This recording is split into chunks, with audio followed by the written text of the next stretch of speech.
La palabra filosofía tiene 9 letras, de las cuales la mitad más una son vocales.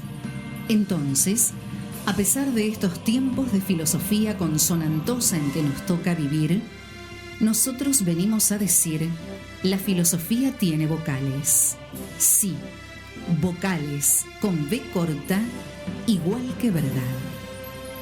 Bienvenidos a Filosofía con Vocales, un programa donde analizaremos libros, películas, cómics, situaciones cotidianas, en fin, la vida misma desde la filosofía. Eso sí, con vocales y con verdad. ¿Nos acompañan?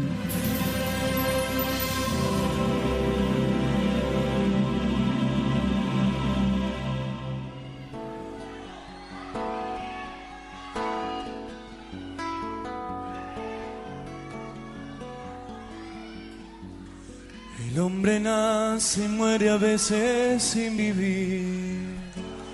Camina desde el niño al viejo sin gozar eso que él mismo le llama felicidad. Y si la tiene aquí la va a buscar allá. Tropieza tantas veces en una misma piedra. Fruto que llega pasa sin madurar. Si tiene tira o quiere tener mucho más. Yo, Juan, vuestro hermano y compartícipe vuestro en la tribulación, en el reino y en la paciencia de Jesucristo, estaba en la isla llamada Patmos, por causa de la palabra de Dios y el testimonio de Jesucristo. Yo estaba en el Espíritu en el día del Señor, y oí detrás de mí una gran voz como de trompeta, que decía: Yo soy el Alfa y el Omega, el primero y el último. Escribe en un libro lo que ves, y envíalo a las 7 iglesias que están en Asia: a Éfeso, Esmirna, Pérgamo, Tiatira, Sardis, Filadelfia y Laodicea. Y me volví para ver la voz que hablaba conmigo, y vuelto, vi 7 candeleros de oro, y en medio de los 7 candeleros a uno semejante al Hijo del Hombre, vestido en una ropa que llegaba hasta los pies y ceñido por el pecho con un cinto de oro. Es muy capaz de dar la vida o de matar. Es luz y sombra, es tierra arada y arena. La pucha con el hombre, querer ser tantas cosas y nunca es más que cuando tan solo es él. Apocalipsis 1:9-13 escuchábamos en la apertura de Filosofía con Vocales. Hoy, viernes 21 de agosto de 2020. Además, San Pío X. Además, Día del Catequista. Muy buenas noches para toda la audiencia. Buenas noches, Laureano Martínez, que me acompaña en el día de la fecha. ¿Cómo va? Muy buenas noches, Carlitos. Muy buenas noches para todos los que nos están escuchando en este momento. Y en efecto, como decía recién él, también no queremos dejar pasar el Día del Catequista, un gran papa y un gran santo como San Pío X. Lo recordamos también porque, bueno, gracias a él los niños pueden comulgar y es una práctica santificada que se ha mantenido hasta el día de hoy. Hablábamos del Apocalipsis porque en esta dupla de programas que solemos hacer, arrancábamos a hablar de la filosofía de la historia el viernes pasado y hoy vamos a hablar de la filosofía de la historia con un sentido cristiano, ¿no? Hacia dónde va y hacia dónde, mejor dicho, quién viene, quién vuelve. Y eso es un poco lo que nos decía San Juan y lo que vamos a estar viendo un poco también desde la literatura. Me voy a poner el traje laureano hoy, desde algunos literatos que han tratado este tema. Y vamos a tener una entrevista de lujo, ¿no es cierto, Laureano? Exactamente, el padre Rabasi, gran persona, gran cura, gran escritor. Bueno, un privilegio tenerlo entre nosotros. En el último bloque vamos a estar charlando con él.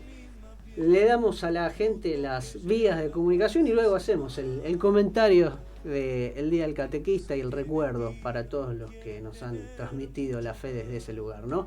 El WhatsApp, el 341-624-7505. Repito, 341-624-7505. El teléfono fijo, el 431-2872. Y por último, también a través de la red social Facebook pueden mandarnos sus mensajes. ¿Sabes, Laureano, que el viernes pasado iniciamos una especie de concurso, de sorteo, a ver si la gente se engancha y por ahí comparte nuestra difusión, nuestros programas, y bueno, todos los que participen a lo largo de este mes vamos a estar luego sorteando un hermoso libro, ¿no es cierto, Laureano? El libro es precisamente del padre Ravazzi, uno de los tantos que escribió. En este caso se llama Vida y anécdotas de San Felipe Neri. Así que bueno, vos que estás escuchando del otro lado, ojalá puedas compartir, ojalá te lo puedas ganar porque no tiene desperdicio. Así es, les pedimos que compartan en sus redes sociales, ya sea el programa del viernes anterior o ya sea el flyer con la difusión del próximo programa, el que sea, y bueno, todos los que lo realicen van a poder participar por el sorteo tanto de este libro de San Felipe Neri, el santo del buen humor le llamaban, entre otras características que tenía, como también nuestro amigo Leandro de Casa de Espadas nos va a estar haciendo la taza de filosofía con vocales. Así que para tomar el desayuno filosofando. Excelente, también, yo no me quiero perder una también para mí. Bueno, ahí vamos a tener que ver a cuánto la cotiza Leandro Espadas. Hacemos entonces la felicitación, el recuerdo para nuestros catequistas, Laureano. Exactamente, para todos nuestros queridos catequistas, bueno, eso siendo la extensión de la palabra de Dios, ¿no? Sabemos que la catequesis, no solamente que en el caso de nosotros los cristianos es, podríamos decir, un deber, sino que también es sobre todo un don y una vocación, ¿no? Y en esto, bueno, compartiendo, para la redundancia, compartiendo la palabra de Dios para todos, y bueno, y llegando hasta los lugares más recónditos. Así es, y en recuerdo, fundamentalmente, como lo decíamos hace instantes, de San Pío X, un papa muy especial que se encargó mucho de la buena doctrina, de la catequesis, que paradójicamente, porque a veces se lo recuerda como un papa muy, muy rígido, sin embargo, como lo decía, fue el que promovió la comunión para los niños a partir de los 10 años. Y bueno, hoy en día tendemos a recordar a muchos papas más cercanos a estos tiempos, pero San Pío X también tuvo lo suyo y un gran papa para recordarlo. Quería destacar que en el seminario San Carlos Borromeo, donde tuve 4 años la oportunidad de haber estado estudiando ahí, hay un cuadro de San Pío X enorme, de gran tamaño, hecho, si no me equivoco, con, no sé si son mosaicos, creo, y es realmente bellísimo. Cada vez que lo veíamos en una de las arcadas, la verdad que nos contagiaba todo ese amor, esa dulzura que lo caracterizaba. ¿Tuviste la suerte? ¿Has sido catequista, Laureano? Sí, he sido catequista de adultos en mi queridísima parroquia Nuestra Señora de la Guardia de Canato Sur. Fui catequesis para adultos, y en ese momento estaba el padre Emilio Cardarelli, que de hecho es mi confesor. Gran amigo también mío. Por supuesto que sí. Y él, bueno, me había encargado en ese momento hacer el acompañamiento con los adultos. Bueno, después por las cuestiones de la vida de cada uno, esto se terminó. Pero nunca me olvidé ese momento, para mí fue muy especial. Y en el Instituto Estrada tenemos también unos cuantos. Ahí Guilla Agüero dijo, no se olviden el viernes del Día del Catequista, no se olviden de saludarnos, así que le mandamos un gran abrazo. Y intuyo, bueno, que los demás, casi todos lo habrán sido. Mi habitual compañero en la conducción, Ariel Kiel, seguramente, Fabián, seguramente el patriarca, Carlos Robledo también, yo creo que todos. Yo formalmente no he sido nunca, pero bueno, me han dicho por ahí que catequizo en todo momento. Cuando uno está frente a un curso, cuando uno está aquí en la radio, no hace falta solamente una catequesis sacramental. La más linda la palabra catequesis, que viene de la expresión griega kataekos. Hay una popular canción de Ariel Glass, ¿verdad? Pero que tiene que ver con esto, con hacer resonar, ¿no? Bien. Y bueno, también no está mal recordar la hermosa actividad que se hizo en el día de ayer por parte del Instituto Estrada, metiéndonos de a poquito, llegando al mes del educador, un conversatorio con el padre Ángel Amaya, recordando el famoso sistema preventivo de Don Bosco. De Don Bosco, claro. Quedó colgado en YouTube, el que quiera lo visita, la verdad que no tiene desperdicio. Y ahí en el Grupo Estrada también somos bastantes los que venimos del Instituto Don Bosco, acá de Rosario, ahí en la calle Salta y Roca. Bueno, yo mismo, Fabián también, bueno, el patriarca, por supuesto, Ariel Kiel, y muchos que hemos venido de ahí. Y gracias a Dios me he encontrado en otros lugares donde yo trabajo, al fin y al cabo también soy docente en secundaria, también con compañeros y compañeras que hemos venido ahí. Bueno, a todos nos ha tocado en cierta forma en el alma Don Bosco, con su famoso método preventivo, anticipándose a muchos otros pedagogos que han adquirido después renombre, ¿no? Me quedo con una sola frase, Carlitos, te robo un cachito de tiempo. Dale. Don Bosco, que siempre, bueno, sabemos que por su inclinación, ¿no? Por su vocación, siempre se abocó a los jóvenes. Él decía que prefiero que un joven esté rompiendo un plato a que no haga nada. Decía Sí, San por Juan lo menos Bosco. rompiendo un plato. Después tiene algo para aprender y para arreglar. No, no está mal esa idea, ¿eh? No está mal. Bueno, vamos entonces a ir a nuestro primer corte. No le preguntamos al señor operador si él ha sido catequista. Seguramente no lo ha sido. Bueno, vamos a ir al primer corte musical y vos sabés que hoy la música la elegí también en alusión al tema de hoy, ¿no? La filosofía de la historia y la historia cristiana, con ese sentido parusíaco de que va hacia el regreso de Cristo.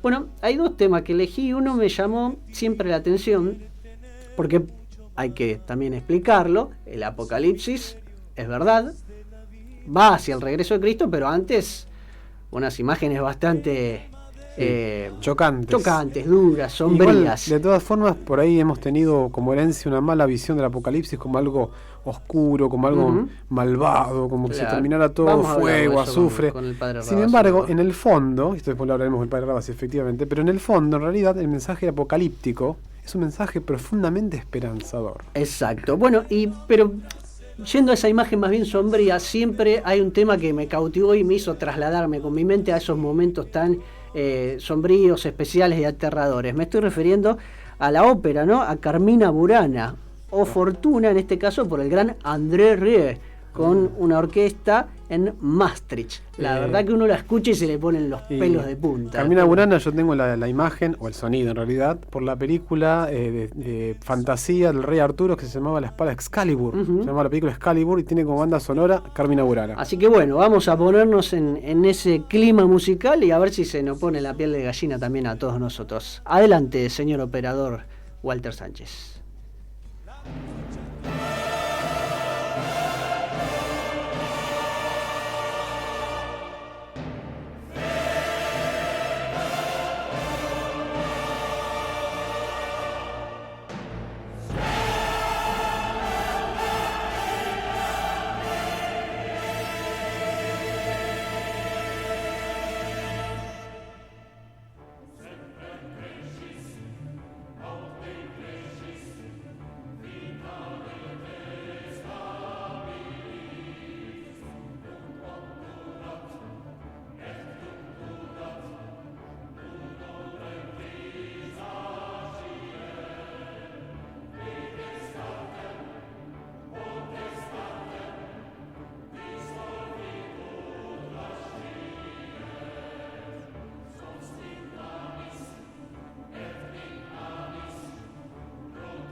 Muy bien, ¿qué tema? ¿Cómo uno se pone? No sé si miedo o Sí, temazo, o yo te dije. preocupación. A mí me impactó la vez que la vi en la película Excalibur de los 80, esa película que retrata la vida del rey Arturo, la verdad.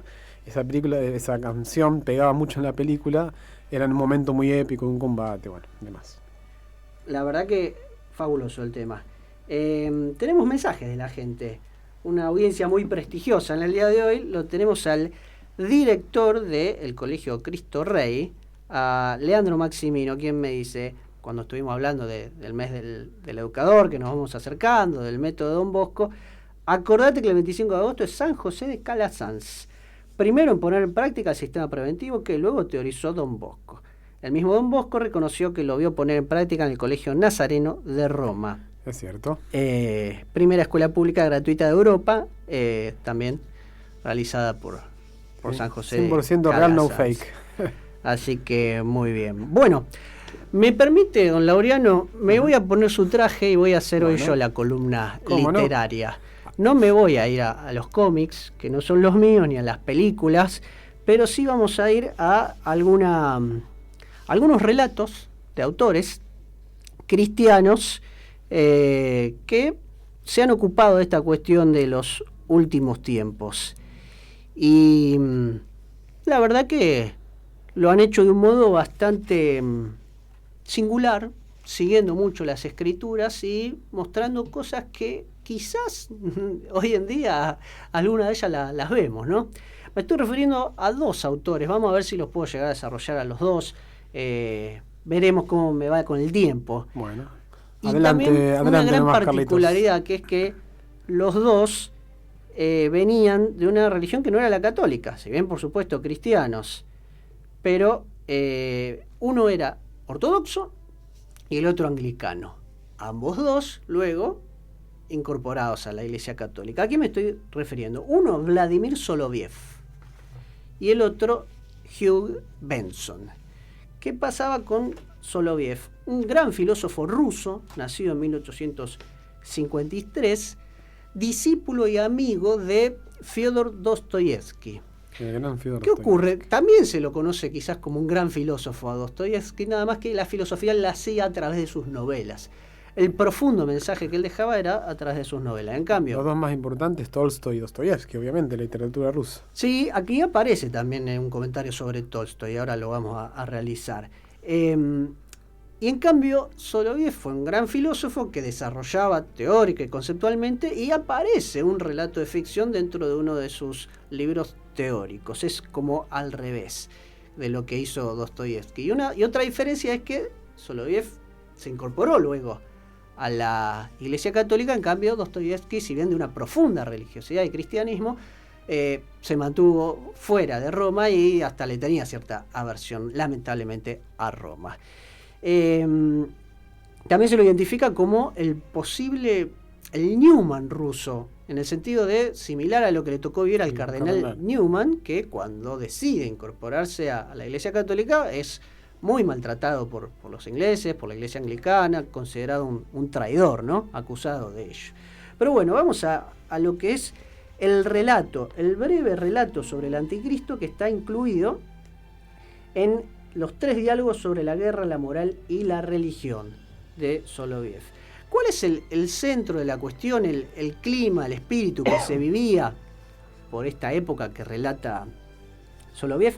Bueno, el de un humanitarismo exagerado. La religión prácticamente era el humanitarismo. ¿En qué sentido? Porque el humanitarismo pareciera algo bueno.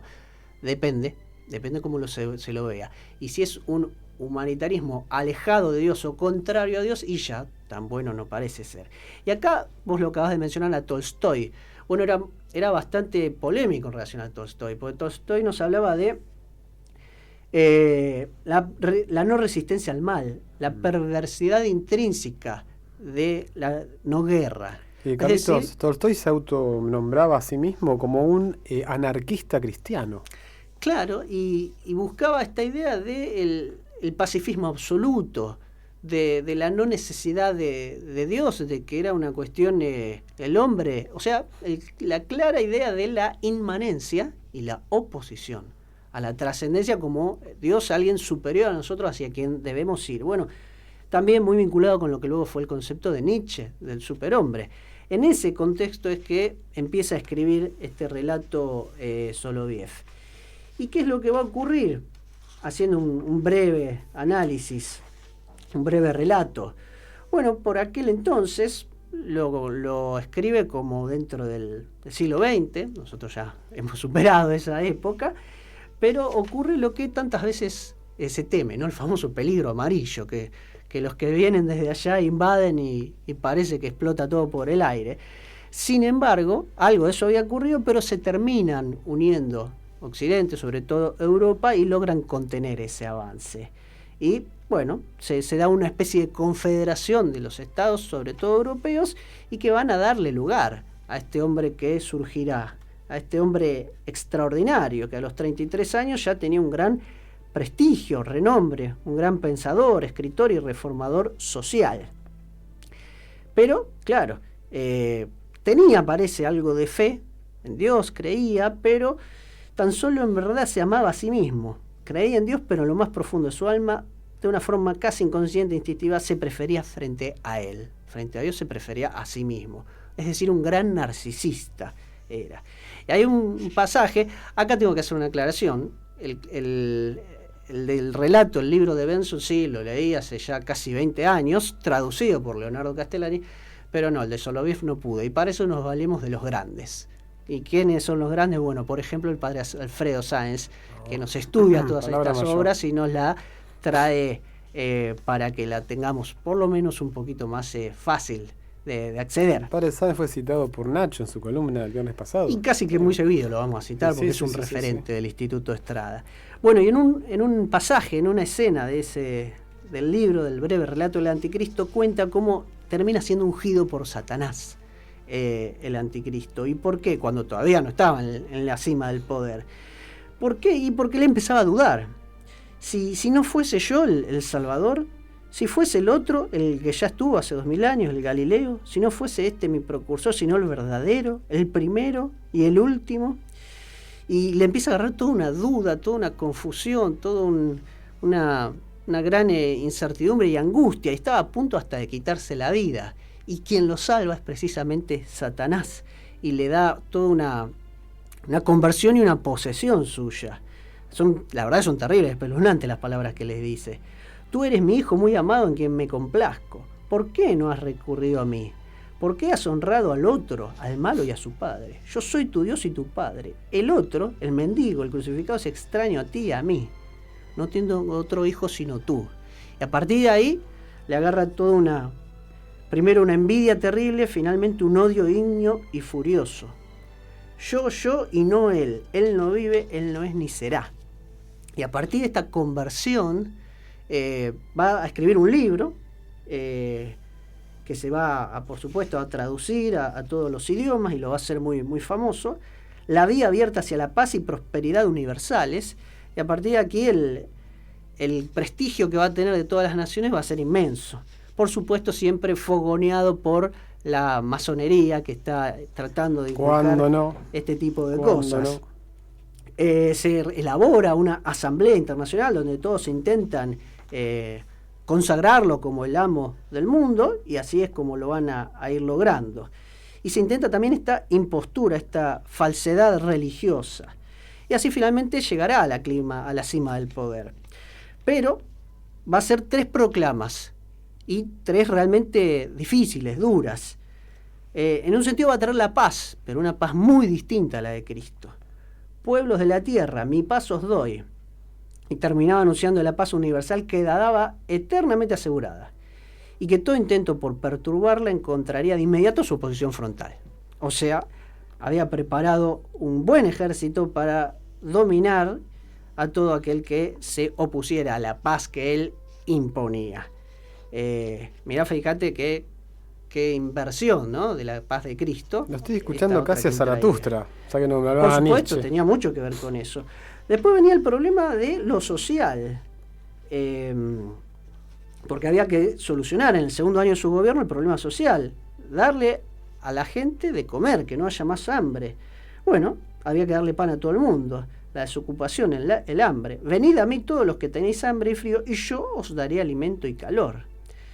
Entonces anunció una completa reforma social que ya había insinuado en su libro. Como concentraba en sus manos las finanzas internacionales y enormes riquezas territoriales, pudo llevar a cabo dicha reforma y satisfacer los deseos de los pobres sin apreciable injusticia para con los ricos.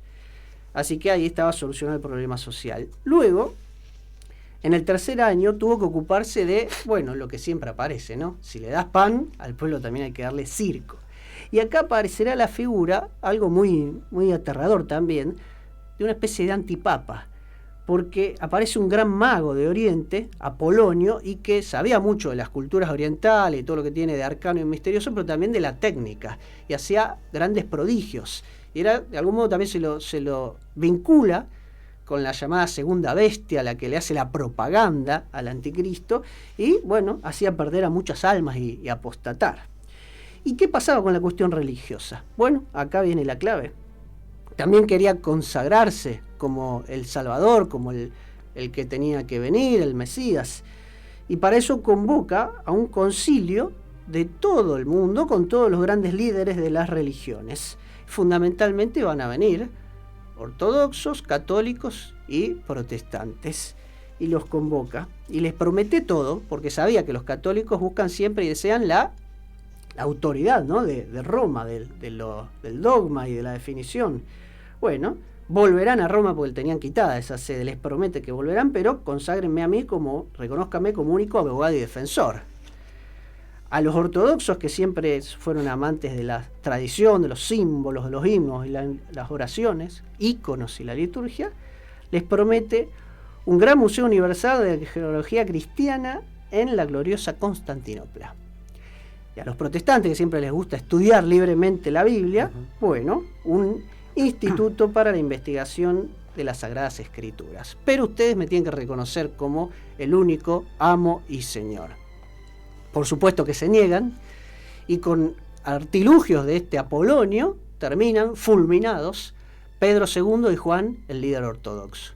Y acá estos parecerían ser los dos testigos de los que habla el Apocalipsis. Queda como de algún modo líder Ernest Pauli, el líder de los protestantes alemán, y tienen que retirarse de Jerusalén a Jericó, a orar. Y 3 días y medio después resucitan estos dos testigos. Hay un enfrentamiento, yo estoy tratando de hacer una brevísima síntesis. Es toda una epopeya lo que estás describiendo. Sí, totalmente. Sí. Hay un enfrentamiento. Los judíos que lo habían también consagrado y reconocido, finalmente ven que no es el Mesías que correspondía que viniera, y se enfrentan a él con mucho valor y coraje. Hay como una especie de milagro en el Mar Muerto nuevamente, y parece que le va mal a las tropas del anticristo, pero finalmente desde el cielo, como un rayo de oriente a occidente, regresa triunfalmente Cristo vestido de rey, y es reconocido inclusive por los judíos. La verdad que yo hice un brevísimo relato, gracias al aporte del padre Sáenz, es para leerlo originalmente, pero es realmente apoteótico. No sabemos cuándo será, ahora lo charlaremos con el padre Rabasi. Y la obra de Benson es muy similar con esta idea del humanitarismo como nueva religión, como religión falseada. Tiene aspectos también brillantes de cómo describía a la religiosidad y al espíritu que se vivía en aquellos tiempos. Tiene un final distinto, más abrupto y más pesimista la obra de Benson. Pero no hagas spoiler, Carlitos. No, por favor. Igual no sería tan spoiler porque esta historia ya está escrita. Ya sabemos cómo va a ser. No sabemos cuándo, pero así que no sería tan spoiler. De todos modos, vale la pena también leerla, traducida por Leonardo Castellani, la obra de Benson, El amo o el señor del mundo, con figuras psicológicas descritas de un modo realmente magistral. Y también describiendo cuestiones que no parecerían a veces estar tan lejanas, porque uno ve a veces la mentalidad de la gente, el espíritu del mundo, y dice, pará, esto no es tan raro. Pero bueno, veremos. El breve comentario que pude hacer de estas 2 horas. La verdad que muy explicativo, claro, conciso, más allá de spoiler o atrapante. Es una invitación a que si las tienen a mano, si las consiguen, las lean, porque valen la pena, de enormes autores. Bueno, vamos a la música y después al entrevistado. si te parece. De vuelta, un buen tema vinculado con este tipo de cuestiones. Además, al padre Rabasi le gusta la música armónica. Ajá, con, sí, cierto. Con Es más, él toca instrumentos, si no me equivoco. Bien, y en ese sentido vamos a escuchar Las 7 trompetas del Apocalipsis, de Oscar Navarro, Orquesta Filarmónica de Requena, coral de la Universidad Politécnica de Valencia. Cierto, ¿no? Vamos a ver entonces y metámonos en ese clima para darle la bienvenida al padre Javier Olivera Rabasi.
Muy bien, escuchábamos las 7 trompetas del Apocalipsis, alusivo al tema de hoy. Esperamos que le haya gustado al entrevistado, que ya lo tenemos en línea. Sabemos que él tiene gustos exigentes en materia musical, así que esperemos que le haya gustado. Muy bien, bueno, vamos entonces a darle la bienvenida. Aquí lo saludan Carlos Bukovac y Laureano Martínez. Es un gusto, padre Javier Olivera Rabasi, saludarlo en Filosofía con Vocales. ¿Cómo le va? Muy buenas noches, muchas gracias por invitarme, la verdad que es un placer. Muy bien. Como en esta oportunidad, padre, le va a tocar ser entrevistado, sabemos que últimamente viene ocupando usted el rol de entrevistador, está ahí todos los domingos, lo seguimos por su canal. ¿Cómo se siente en ese rol? Bueno, la verdad que es interesante. Es una vocación frustrada la mía, la de periodista, y surgió sobre todo a partir del tiempo de esta maldita cuarentena que no existe, perdón, porque es el presidente de la nación que no hay cuarentena, ¿no? Claro. Y me retracto. Pero este tiempo de que hemos vivido, dije, bueno, ¿cómo puedo hacer para que la gente pueda tener un poco más de, sobre todo el día domingo, una formación más fidedigna, más confiable? Entonces dije, bueno, voy entrevistando a gente amiga para ir poco a poco conversando y mostrando un poco el panorama de personas que pueden ser interesantes para el resto de la sociedad. Entonces, bueno, inventé este ciclo de entrevistas que pensaba que iban a ser 2 o 3 y finalmente después se fueron sucediendo otras con gente amiga y bueno, ya llevamos un par de meses ya con el tema así que... Se ve que tiene muchos amigos, padre, y bueno, la verdad que vale la pena, están muy interesantes.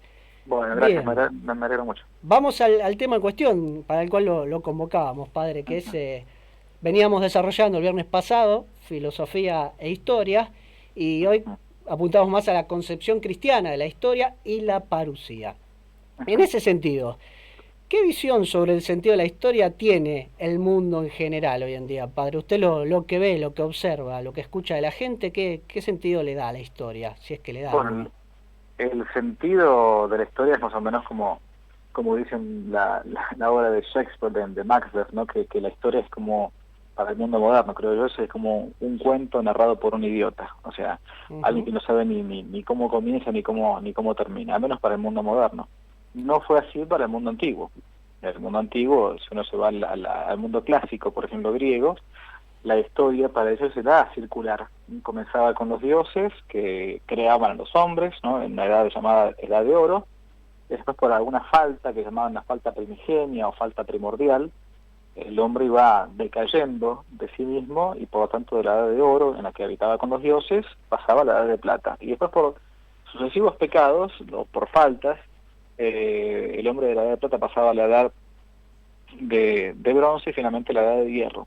Edad esta última, la de Hierro, en la que por lo general los que narraban la historia siempre les tocaba vivir, siempre uno se queja del periodo histórico que uno vive, pero por una redención, por algún héroe, así le llaman ellos en el mundo griego, los semidioses, ¿no? Como Aquiles, por ejemplo, es un héroe, padre de una diosa y de un mortal, por alguna redención, por algún acto heroico de un héroe, se volvía nuevamente a la Edad de Oro, a la Edad Dorada. Todo esto se encuentra, por ejemplo, en la famosa cuarta égloga de Virgilio, esa poesía pastoril famosísima de Virgilio, ¿no? Ese es el mundo, la visión del mundo griego, el mundo clásico. Entonces, ¿y los cristianos moderno, y católicos, sí. Padre, qué visión tendrían que tener? Para nosotros, sea católico, sea cristiano, la Iglesia nos enseña, a partir de la revelación, que la historia tiene un principio y va a tener un fin.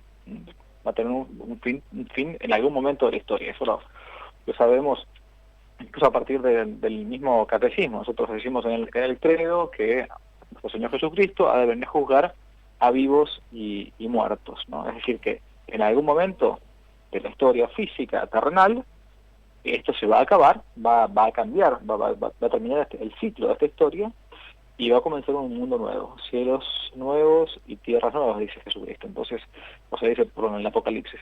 Entonces la historia no es circular, sino que es lineal, ¿no? Comienza en algún momento en que Dios crea al hombre, y a partir de estrictamente comienza la historia propiamente dicha, y va a tener también un fin. Claro. El fin que culmina con el juicio final. Aquí le habla Laureano Martínez, muy buenas noches, gracias por Buenas noches, bueno, ¿qué tal? Para ir a las personas que nos están escuchando ahora, el padre Rabasi fue invitado por una reunión que tuvimos nosotros, en donde él expuso sobre el pensamiento del padre Castellani. La jornada castellaniana del año pasado. El año pasado, y nos conocimos en persona, padre. También es bueno que sepan las personas que nos escuchan que tienen una serie de libros del padre Rabasi, aparte de San Felipe Neri que tenemos aquí. Tiene muy buenos 3 tomos que él les puso por nombre Que no te la cuenten, que son justamente sobre historia, por eso que lo estamos convocando ahora. Y ya parece que usted nombraba sobre la redención y bueno, hablaba de conceptos muy cristianos y terminó hablando un poco de la historia de los cristianos y católicos, yo le pregunto lo siguiente, a ver, ¿cómo se ha ido interpretando y cómo ha ido madurando la noción de parusía a lo largo de la historia de la Iglesia? Es decir, Bien. ¿en algunas épocas se creía mucho más cercano el regreso de Cristo o siempre se lo vio como algo lejano? Bueno, es una buenísima pregunta, ¿no? Buenísima pregunta porque no es la misma concepción del fin de los tiempos la que tenemos ahora que la que tuvieron en el siglo XV, la que tuvieron los pueblos cristianos. Si uno se pone a ver en la historia de la Iglesia, lo que llamamos hoy la Iglesia primitiva, o sea, los primeros cristianos inmediatamente después de la muerte, de la resurrección de nuestro Señor Jesucristo y de la ascensión en los cielos, los primeros cristianos creían fervientemente que la segunda venida de nuestro Señor Jesucristo, al final de este tiempo, era inminente. De hecho, se lee incluso en los primeros padres llamados los padres apostólicos, incluso San Pablo, ¿no? El Señor está cerca, dice San Pablo más de una vez.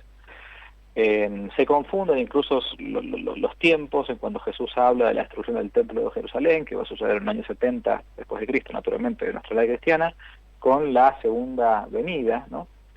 Y lo cierto es que con el tiempo nuestro Señor no volvió. Por eso, al punto tal que el padre Castellani, que ustedes conocen muy bien, tiene un libro titulado así: ¿Cristo vuelve o no vuelve? Como diciendo, bueno, ¿qué pasó? Sí, sí. ¿No? Justamente esta es la pregunta. Entonces nos encontramos con claramente un dogma de fe cristiano que todos aquellos que profesamos la fe católica sabemos que Jesucristo ha de volver en algún momento, pero nos encontramos con que no sabemos cuándo va a ser eso. Entonces vamos al final de la Biblia, a ese último libro, ese del cual decía León Blois, cuando quiero leer las últimas noticias leo el Apocalipsis, decía él, ¿no? Entonces, bueno, nos encontramos con el Apocalipsis y uno ahora, con nuestra perspectiva hoy histórica, creemos que el Apocalipsis, incluso con la autoridad de grandes autores, algunos padres de la Iglesia, el mismo padre Castellani, algunos interpretan la escritura como el Apocalipsis como que son periodos de tiempo. Lo cierto es que cuando uno se va a los primeros padres llamados apostólicos, se encuentra con que en realidad el Apocalipsis no siempre fue interpretado de esa manera, es decir, como que fue un periodo de tiempo en la Iglesia, ¿no?, que iba a suceder, sino que eran modos simbólicos de explicar lo que había sido el presente de la Iglesia en la persecución del primer siglo. Es decir, nos encontramos con distintas interpretaciones. Sabemos, y esto es dogma de fe, que algún día nuestro Señor va a venir por segunda vez, y sabemos que esto va a tener un fin. Pero no es dogma de fe que el Apocalipsis se refiera al futuro. Eso es importante, esta distinción que parece tonta, pero no lo es, ¿no? Entonces, ¿nos repite eso un poco? A ver si claro, si queda bien claro. Mira, lo explico más, intento explicarlo más sencillamente. Uh-huh. Para los católicos sabemos que habrá una segunda venida, ¿sí?, que nuestro Señor Jesucristo vendrá al final de los tiempos, ¿sí? Y sabemos que el libro del Apocalipsis es un libro revelado, ¿sí? Es un libro revelado. Ahora, no se nos dice puntualmente en la Iglesia qué tipo de interpretación tenemos que darle nosotros de modo oficial como católicos al Apocalipsis. Parece así que algunos padres de la Iglesia de los primeros siglos interpretaban al libro del Apocalipsis no como un libro sobre el futuro, sino como un libro histórico de la primera comunidad cristiana. ¿Se entiende? Uh-huh. Sí. Entonces, en vez de que todos estos periodos, como ahora lo entendemos, de la Iglesia, que el Apocalipsis es la Iglesia de la Odisea, la Iglesia de Éfeso, son como periodos de tiempo en la historia, como muchos han interpretado con total libertad, porque en ese sentido se puede interpretar así también. Claro. Muchos padres de la Iglesia de los primeros 2 siglos lo interpretaban al libro del Apocalipsis como un libro de historia de las persecuciones del primer siglo o el primer siglo del cristianismo. Al punto tal que el Apocalipsis está escrito por San Juan, ¿no? Es decir, no estamos obligados los católicos a creer que el Apocalipsis habla sobre el futuro, como a veces se entiende, sino que simplemente estamos obligados a creer que habrá un final de la historia. Se encuentra también el fin de los tiempos en los evangelios. Si uno se va, por ejemplo, lo que se le llama el Apocalipsis resumido, cuando Jesús habla, ¿no? Exacto. Viene, Mateo 24. Exactamente, el Evangelio de San Mateo, cuando comienza a hablar del texto de la destrucción del templo, ¿no?, y a su vez del final de los tiempos, cuando el Hijo del Hombre venga, ¿no? O sea, ahí tenemos una especie de, lo digo así, sucintamente, de Apocalipsis resumido, ahí sí hablando puntualmente del fin de los tiempos. Y a partir de esto, ciertos detalles que hay en el Apocalipsis, podría decirse también que no necesariamente ocurrirán. Por ejemplo, la figura del anticristo. Exacto, por eso mismo uno se encuentra en la primera carta de San Juan, en la primera carta de San Juan, que hay muchos anticristos. Uno dice, por eso, a ver, y esto lo digo con todo el respeto que se merece el padre Castellani, que él adhiera una postura de que el Apocalipsis es un libro sobre el futuro. Y está perfecto, en eso nosotros no hay libertad para interpretarlo así.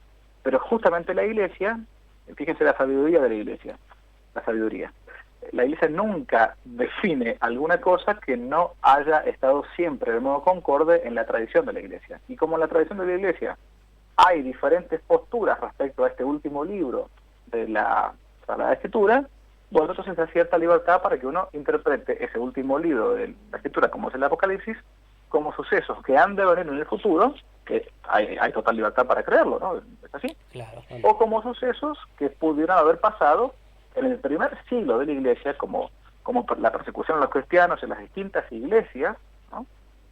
Y que entonces San Juan escribía de modo simbólico, porque estaban siendo perseguidos. Entonces las cartas claramente de San Juan y los textos apocalípticos de San Juan, sobre el Apocalipsis, perfectamente pueden ser interceptados y por lo tanto... Claro. De todos modos, hay otro elemento que sale del Apocalipsis, que es el de los signos de los tiempos. No es necesario, ¿no es cierto?, para hablar de los signos, irse al Apocalipsis. Es que en realidad cuando uno habla de los signos de los tiempos, estrictamente hablando, tiene que referirse a los evangelios, a los 4 evangelios, claro. Porque todo lo otro es simbológico, o simbólico, mejor dicho. Claro. A quien le interesa el texto el tema yo recomiendo un libro que se encuentra editado en español del padre Eugenio Corsini. Uh-huh. Él tiene más de un libro sobre el Apocalipsis, según San Juan, a partir de los padres de la Iglesia. El padre Corsini se ha dedicado toda su vida al tema del Apocalipsis, y lo que va haciendo es, se plantea justamente la pregunta que ustedes me hacían al principio. ¿Cómo veían el Apocalipsis los primeros cristianos? El texto del Apocalipsis, justamente, no el fin de los tiempos. El texto, ¿qué cree? ¿Le podemos hacer otra pregunta más, padre? Porque esto está, la verdad, que muy entretenido, muy profundo, muy interesante. Y mire, en relación a la segunda venida de Cristo, dice el Evangelio que, cita, el día y la hora nadie lo sabe, solo el Padre. Fin de la cita. A partir de esto, ¿es válido o conveniente ponerse a investigar o analizar cuándo podría llegar ese momento? Bueno, yo creo que es una pérdida de tiempo gigantesca, es una tentación enorme para el hombre de fe ponerse a analizar eso, ponerse a contar los días, ponerse a ver elucubraciones, porque en realidad simplemente lo que nuestro Señor Jesucristo no nos dice, al contrario, nos dice que en realidad, no entramos acá en qué quiso decir cuando dijo, ni siquiera el Hijo del Hombre lo sabe. Habría que ver la interpretación de Santo Tomás, pero a eso me remito. Lo que en realidad nuestro Señor Jesucristo nos manda siempre es que uno esté preparado para ese momento.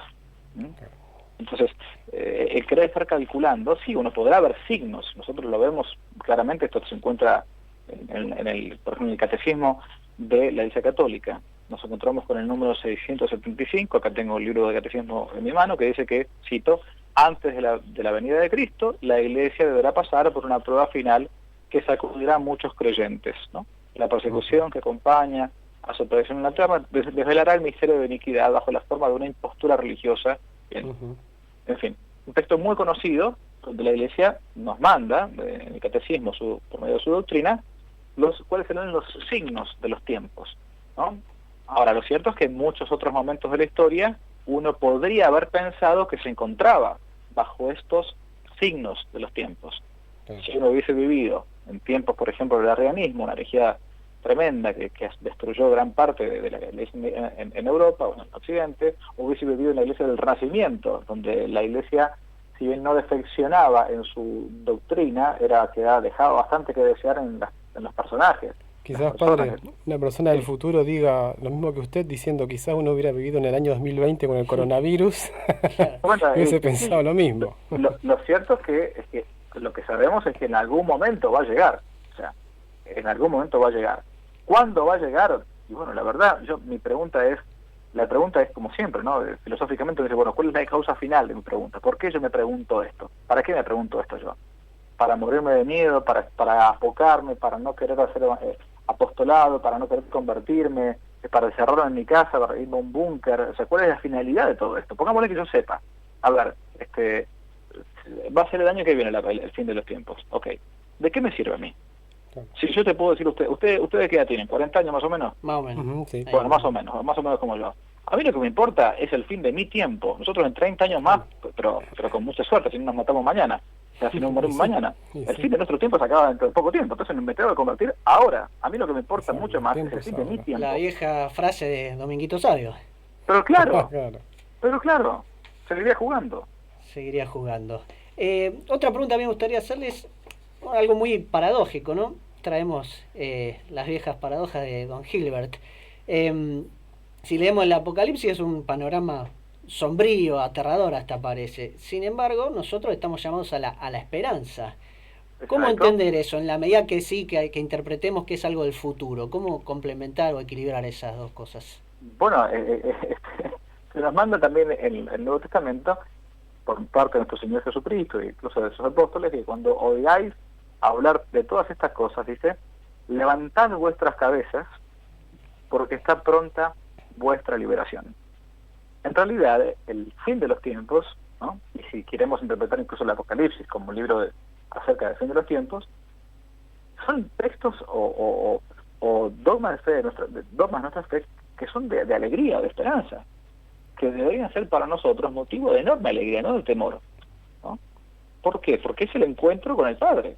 O sea, es para aquel que tiene que tener miedo, el que no está viviendo en gracia de Dios, el que no está viviendo en amistad con Cristo, el que está separado de la comunión con el Padre, el que se ha querido autodesheredar, digamos, ¿no?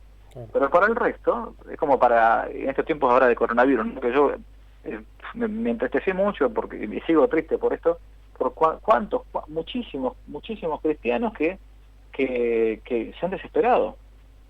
Pero si uno sabe que se va a morir, si uno sabe que tiene fecha de vencimiento, ¿cómo yo voy a tenerle miedo a la muerte?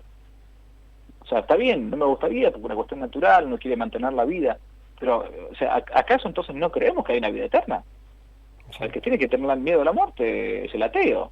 El que cree que después de esto me comen los gusanos y se acaba la cosa. Ese materialismo engañoso, ¿no? De pensar de que de mi existencia es solamente material.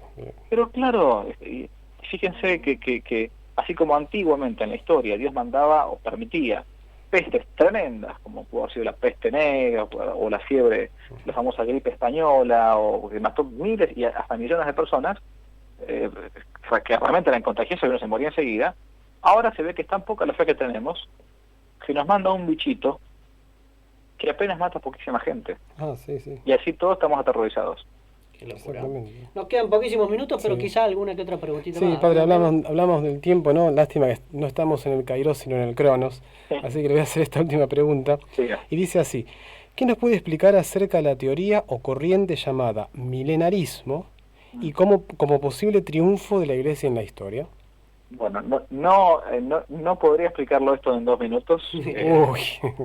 O sea, lo que sí puedo llegar a decir es que la Iglesia, por lo que entiendo, yo no soy especialista en Apocalipsis o en el fin de los tiempos, mejor dicho, pero sí podría llegar a decir es que lo que la Iglesia ha condenado como una doctrina errónea, que no se encuentra menos en la tradición de la Iglesia, es el llamado milenarismo carnal. Es decir, que Cristo va a venir acá a juzgar 1000 años físicamente como si fuera el rey de las naciones de modo físico, ¿no?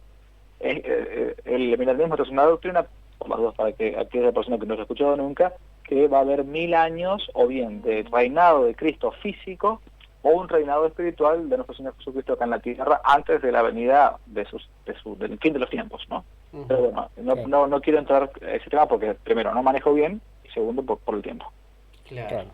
O sea, una especie de aperitivo, algo por el estilo, pero bastante...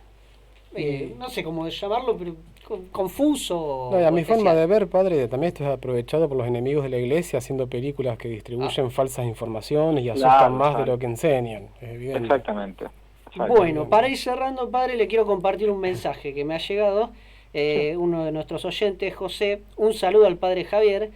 El año pasado, cuando vino a Rosario, yo estaba internado con un grave problema de salud y no pude asistir a la charla. Pero él me firmó los 3 libros que no te la cuenten y me dejó una bendición. Hoy lo escucho muy agradecido por su testimonio y bendición. Y me manda la fotito con la dedicatoria suya en el libro, padre. Bueno, me alegro que no se ha terminado el tiempo para él, entonces que siga vivo. Bueno. Y yo también tengo uno de los 3 libros, padre, tengo firmado también por usted. También se lo agradezco. Bueno, lo lamento mucho. Muy bien, padre, ha sido un placer compartir nuestro programa con usted. Siempre tratamos de enganchar a algún invitado que sea que sepa mucho más que nosotros, y en este caso vaya si lo ha sido, así que ha sido un gusto.